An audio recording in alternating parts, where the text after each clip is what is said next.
आणि महत्त्वाची बातमी, भोंदू खरातने 5 नरबळी दिल्याचा पोलिसांना संशय आहे असं सरकारी वकिलांनी कोर्टामध्ये म्हटलंय। खरातने पिस्तुलाच्या माध्यमातून नरबळी दिल्याचा संशय आहे अशी माहिती सरकारी वकिलांनी कोर्टामध्ये दिली आहे। भोंदू खरातचा पोलीस कोठडीमधला मुक्काम आता वाढलाय। खरातला 29 मार्च पर्यंत म्हणजे 5 दिवसांची पोलीस कोठडी सुनावण्यात आली आहे।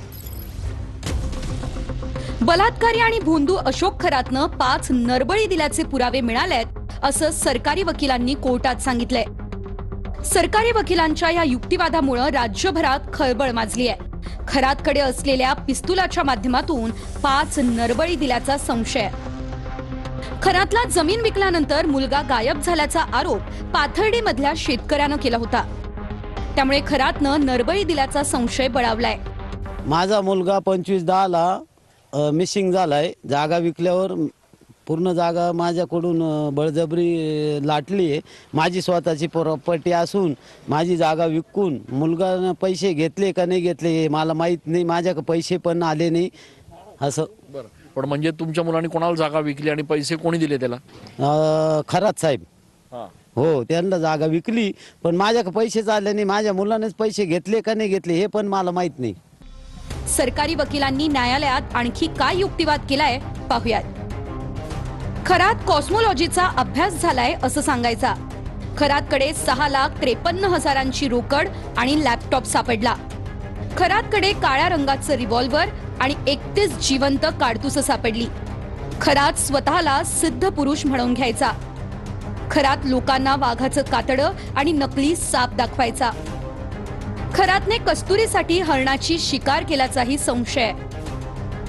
खरातच्या मालमत्तेची अनेक कागदपत्रही मिळाली आहेत। खरातनं अनेकांची आर्थिक फसवणूक केल्याच्या तक्रारी आहेत। खरात 67 वर्षांचा असून एका व्हिडिओत तो 30 वर्षाच्या मुलीवरही अत्याचार करताना दिसतोय असा युक्तिवाद सरकारी वकिलांनी केलाय। सरकारी वकिलांच्या युक्तिवादानंतर खरातला 29 मार्च पर्यंत कोठडी सुनावण्यात आली आहे। खरातला आज नाशिक जिल्हा न्यायालयामध्ये हजर करण्यात आलं। त्यावेळी प्रचंड मोठा पोलीस बंदोबस्त ठेवण्यात आला होता। सामाजिक कार्यकर्त्या तृप्ती देसाई यांच्यासह काही महिला यावेळी आक्रमक झाल्या। त्याला फाशीची शिक्षा होणं गरजेचं आहे, परंतु आज जर संधी मिळाली तर आमच्या ताब्यात द्या। कारण अशा पद्धतीचं जे दुष्कृत्य आहे कुठल्याही मुलींवर घडलं नाही पाहिजे, कुणाच्याही घरातल्या महिलांवर घडलं नाही पाहिजे। आणि यासाठी जर इथं त्याला आणलं आणि संधी मिळाली तर मी त्याला 2 कानाखाली सुद्धा देणार आहे। काही ग्रामस्थांनी खरातला आणलेल्या गाडीवर हल्ला करण्याचा देखील प्रयत्न केला। गोरगरीब महिला त्यांचं त्याने शोषण केलं, भावनांशी खेळला।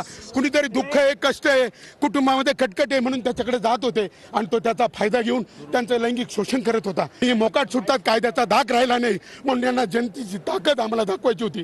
जर संधी मिळाली असती तर त्या कानपणात वाजवायचं होतं आम्हाला।